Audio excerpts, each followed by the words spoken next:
Well, good morning, YouTube. This is Chuck, and it's Sunday, September 21st, 2025, about 9 o'clock in the morning, and I'm going to give you a little recap about my Kanab trip, but I want to start out by talking about the how the repairs I did on the trailer came out, and we just did it was 300 miles each way, so we just did a 600-mile trip. And so I want to tell you how everything worked out and give you a little more information on some stuff I didn't talk about in the last videos. And when we do that, then we'll go inside and I'll tell you a little bit about the trip and why we came back home early. We're back home again. I came out here actually to put the tire covers, protective covers on the tires, and I noticed that with the slide out, we're laying underneath the slide right now. I got my piece of cardboard out here, and you can see the suspension pretty good. So I figured this is a good time to talk about it, a good place to talk about it. So let me tell you why I wanted to work on this thing to start with. And number one is when they build these things, this blue thing right in here that you can see is actually an aftermarket device that was put in there. It's made by MoreRide, called a CRE 3000, and it's pretty common. Let me tell you why I did that. When these trailers are new, they come with this kind of thing, and there'll be a center pivot, which corresponds with the center pivot you can see right there, and then the shackles go on either end of this. Well, as you can see, this is the one that came with this trailer originally. As you can see, it's got nylon bushings in it, and it came with standard bolts. And if you're only using it once in a while on a weekend, that'll last you for a few years. But for the long term, they're not real good. So a lot of people replace them with not only what they call wet bolts, which are greasable bolts, but also with the aftermarket pivot point, like the blue thing here. And what that allows you to do, of course, is that allows you to grease these bolts right here. They got grease fittings on them, and they're drilled out so you can grease them.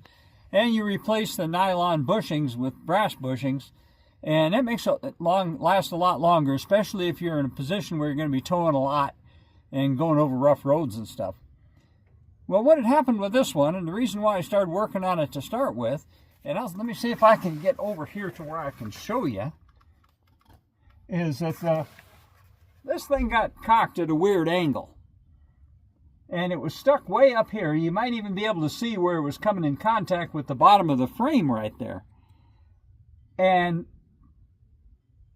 this thing was cocked up like that, and this shackle on this side actually had flipped around, so it was facing down.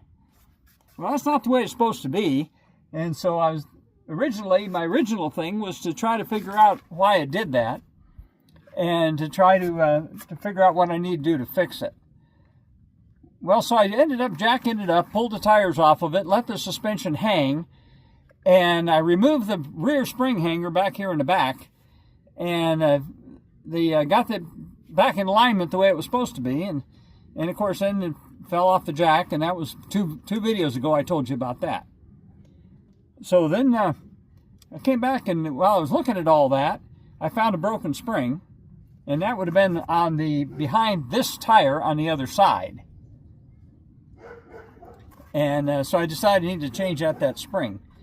Well, while I was laying under here and doing all that measuring and stuff, I'd also had a tire alignment problem, which had caused abnormal wear on this tire right here. And we're on the driver's side. The front of the trailer's over this direction. So this is the front tire on the driver's side, and that one had worn abnormally, and I ended up having to replace it, and then I went back and replaced the other three as well. So I put all new tires on this, and so part of what I was also trying to do is figure out why that happened, and it appeared to be a misalignment of the axles, and I kind of originally blamed it on the fact that that thing was all cattywampus, and I thought that was why the axles might have been misaligned, and that might have been giving me my abnormal tire wear. Well, in the process of measuring everything, I found out that these two tires here, the measurement between here and here, was a ½ inch closer on this side than it was on the other side, which I originally thought was due to that misalignment, was due to the fact that I was having problems with the shackle. Well, in measuring everything in sight with my tape measure while I was laying under there, I found out that years ago when I'd replaced these springs back in 2019, the spring on this tire, this one here, and the spring on both tires on the other side were all 27 inches long. The spring on this tire was 26 inches long. Well, that was 1 inch, which means that from the center point on the spring to the end of the spring was a ½ inch difference. And so the springs weren't a match set. And I didn't notice that at the time when I put them on. And, you know, who would pay attention to that kind of stuff? They came as a match set. And so basically what I'd been doing, I'd been running a shorter spring on this side, and that ½ inch difference right in here was due to the fact that this spring on this wheel was 1 inch shorter than the rest of them. So that translated to a ½ inch from the center point to the end of it. So that all figured into my decision to go ahead and replace all 4 springs. And trust me, I checked this time to make sure they were all the same length. So I replaced them all with 27-inch springs. So now the difference between here and here is the same on both sides. The trailer's tracking perfectly. I had no problem whatsoever on this last trip, 600-mile round trip. And everything is now the way it should be. So that'll bring you up to date on that part. And now let's go in and I'll tell you about the trip itself and what ended up happening. So let me reposition the camera. We'll go inside. I'm going to put the tire cover on before I do this. Then I can crawl out from under here and we'll go inside and talk some more. So let's talk about what happened on the trip. Well, we originally planned to stay in Kanab for a week, and we booked into an RV park, a little one we stayed at before, and right in downtown Kanab, an older one. And we booked in there for 7 nights. My hat's kind of crooked, I guess. Maybe I better straighten my hat up a little bit here. And the trip up was uneventful. Like I mentioned, the trailer did just fine. And so we made the drive up there on Wednesday, last Wednesday. And got checked in, got in there about 4:30 or so, and that was 5:30 Utah time because they're on daylight savings time. We're not. And got checked in all right. And as soon as we got there, as soon as my wife got out of the truck, it seemed like she started coughing. And I didn't think anything of it, of course, at first, but as the evening wore on, she started coughing worse. And she had kind of a bad night. And so, once again, she's got a lot of allergies and whatnot, a lot of medical issues. And so I didn't think a whole lot about that initially. And so the next day, she kept getting progressively worse. She coughed all day and got to the point where she was having difficulty breathing and she was wheezing. And the other thing is she couldn't stay out of the bathroom. And so there was definitely something going on there. And at first I thought it was it might have been the trees because we were right there among some trees, and it was a little different kind of tree than we're used to. And we have junipers here, and it was a kind of a juniper. It was a different kind than we have here. But so I thought maybe that was it. And but then I got to looking around trying to figure out what was. It was an allergy thing that was triggering her. And I got to looking around, and now this RV park. One of the banes of RV parks, and it's always a constant maintenance issue, is weeds. And this RV park is an older one, and it's all gravel, and it's all packed down gravel. But I noticed they didn't have weeds. There was, they had a pretty good handle on the weed issue. But I also noticed that on the ground there was these big green splotches, and like something had been sprayed there. And so immediately, of course, my thought went to some kind of herbicide. Well, the next morning, and of course now we're talking Wednesday night, so Thursday morning, she woke up and she was still coughing and constantly, and her chest was starting to hurt from the coughing. And well, the people next door to us, right in front of us, so they'd been on the driver's or the passenger side of the trailer, where the door and everything is, they left, and the park staff came over there, and we're checking out the spot to make sure it was okay, and the guy was over there with a pump sprayer, and he was spraying this green stuff all over the place. And immediately my wife started getting worse. So that was a huge clue. Well, as the day went on, she kept getting worse, and she kept coughing, and she didn't want to eat, and she felt terrible. She had a splitting headache. And so I put two together, and I thought maybe it's going to be the reaction to this herbicide. So I decided we needed to get out of there. It was pretty late in the day to leave, so we made the decision that we'd stay one more night and then we'd get out of Dodge. And thought about moving to another RV park, but as bad as she was getting as the day wore on, I thought I was going to end up have to take her to the emergency room. And if I took her to the emergency room in Kanab, the little hospital there would have probably wanted to transfer her. And the place they probably want to transfer her was St. George, Utah, which is about 80-mile drive, and it's the wrong direction. So she and I talked it over, and as much as we hated to cut the trip short, we needed to get her somewhere where she could breathe better. And to top it all off, that was our wedding anniversary. So it was our 32nd wedding anniversary, and we celebrated it by her not being able to breathe and coughing her full head off. And so she was having just a real bad day. And I was kind of irritated that it happened. I wasn't irritated at her. It wasn't her fault, but I was kind of irritated that the whole thing happened. So we made the decision that Friday morning we were going to pack up and get out of there after staying 2 nights. So as soon as the office opened up Friday, I went up there and I told him what was going on. And the guy up there, he said, well, yeah, he said, I'm the guy that sprayed that stuff. And he said, we've been using that for years and never had a problem before with it. And he freely shared with me what the product was. And it's called Spectracide. And you buy it in a concentrate and you mix it with water. And they put the green stuff in it so they know where they sprayed and where they didn't. And so I kind of filed that at the back of my mind. But I told them that I didn't know what the refund policy was, but we had to leave regardless. It didn't make any difference, and we'd obviously ask for our money back, but it was up to them what they did. And so they told us that he promised me they'd take care of us, and I don't know what that means yet. I don't know if we've gotten our money back yet. I haven't checked my credit card statement. But anyway, so we packed up, and Friday we packed up and we got out of there.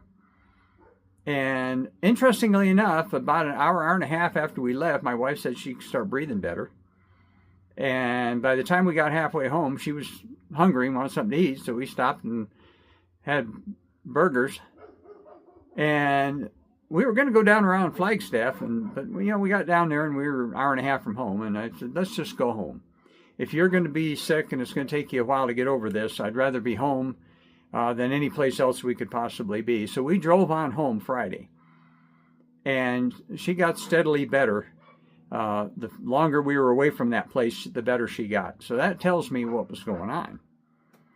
Well, a couple things. So after I got home, yesterday, I was going to shoot this yesterday, and I just didn't feel up to it. And I didn't have my brain synapsing in the right way or something to shoot a video. And so I went ahead and put it off till today. And but anyway, I looked up the product, and sure enough, you buy it in a concentrate form. You mix it with water. And but what was interesting about it, and reading all the warnings about it, is they said that when you spray this stuff, don't breathe it, wear eye protection, wear respirator, and wear coveralls. And as soon as you get done spraying this stuff, take coveralls off and wash them. Well, these people from the RV park, they were out there in shorts and tennis shoes and no mask and no eye protection, no nothing, spraying this stuff all over the place. It also says that you shouldn't treat an area over once every 6 months. And I would just guess they're spraying this stuff all over the place because those little green splotches were everywhere. And so I'm pretty sure that what was going on is, that's a herbicide, and it's designed to keep the weeds down. And what I'm pretty sure is that my wife was hypersensitive to that stuff. And as soon as we got there, she started breathing the air where that stuff was, and it started affecting her. And at one point, it was closing her airway up to the point where that night, the second night, she couldn't sleep. She got up in the middle of the night because she could breathe better if she was sitting up. So she sat up in her chair for half the night. So anyway, that's what happened. We were going to go for 7 nights. We stayed for 2 and decided to drive all the way back home. Now, the first night she did pretty good. Yesterday, she had a little bit of a relapse. And so she was coughing and having some issues here. And she's not feeling real good this morning either. So I'm not sure how long it's going to take her to get over that. But that's what ended up happening. So we came home. We're back home. And we'll give her a few days and see if she works whatever that is out of her system and starts feeling a little better. Because even today, she's not feeling real great. Now, to add a little bit of sidebar to that is that first evening when I was sitting outside, and she was coughing so much, and our chairs here in the RV are right next to each other, and it was hard for me I felt sorry for her, and hard for me to sit right next to her while she's coughing that much, and her chest was hurting from all the coughing, and so anyway, I was sitting outside, and I got the tingle, and it was an elder named Mickelboss who I've had contact with, and my friend who lives in Utah, he's had contact with Mickelboss in a pretty regular situation, pretty commonly. And so I asked Mickelboss while he was there, and I asked him if there was something that their healers might be able to do to help my wife out. And they didn't really get an answer one way or another from him. But after I got back home, Friday evening, after we drove back home, I was sitting in my chair, and sure enough, I hear from Mickelboss.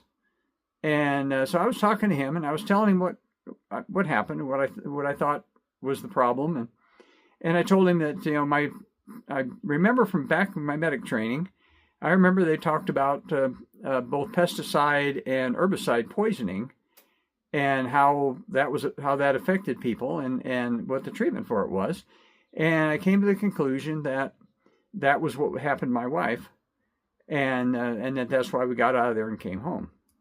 And he very matter-of-factly told me, "We told you that." Oh, I didn't realize that. Well, and then he mentioned that there was another elder that apparently is a healer, and his name was Danirk. And that Danirk had apparently put that thought in my head and told me that that's what was going on, and that we needed to get her away from there. And that I didn't necessarily come up with that by myself, that they actually put that thought in my head. And at that point, Danner, he chimed in as well. And so I had a brief mind-speak conversation with both of them. And Mickelboss is 92, and Danner is 74, and he's a healer. So I asked Forest people for some help, and did they help me? Yes, they did. Not necessarily in the way that I thought, which is very, very common, because a lot of times their way of solving problems their thought processes are totally different than ours, and they'll help you, but in a way you didn't expect. So I did get a little bit of help from them. I kind of thought that I came up with it on my own, and I apparently did not. I still think I did to some degree, but after I got back, they confirmed that was the issue, and that the getting her out of there was the correct thing to do. So high strangeness on the visit to, I was going to shoot. I had all kinds of videos I was going to shoot while I was up there, and I was going to do a windshield tour of Kanab, which I didn't do a year ago when I was up there, and so I was going to make sure and do one this time. And one of the viewers asked me for a windshield tour of Fredonia, and I was going to go do that. And I was going to talk a little bit about some of the things to see up there in Kanab, because there's a lot of stuff around there to go and see and do. And I was going to do a bunch of that.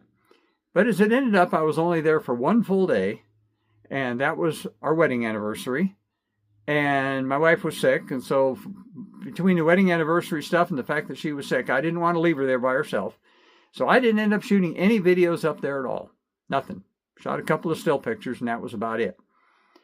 So we'll have to go up there again some other time, but we definitely won't ever stay at that RV park again, or anywhere near it, because there's about 3 of them right there in the same area. And I don't know anything about ownership or maintenance or anything like that, but if any of them do the same thing, then obviously we'd have the same problem if we stayed at a different one. So we'll definitely do our homework on that one.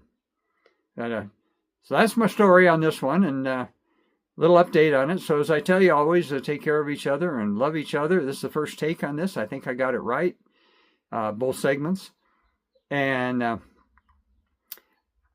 show gratitude for what you got. I'm glad we figured it out. I'm glad we didn't have to end up taking her to the emergency room or calling 911.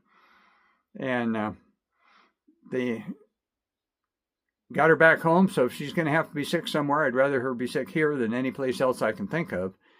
And so I thank the Lord that he got us up there and back safely, a 600-mile round trip. The trailer's fine. Us, not so much. So I'll bring you another one on another subject here pretty quick. But for right now, let me just tell you, peace out.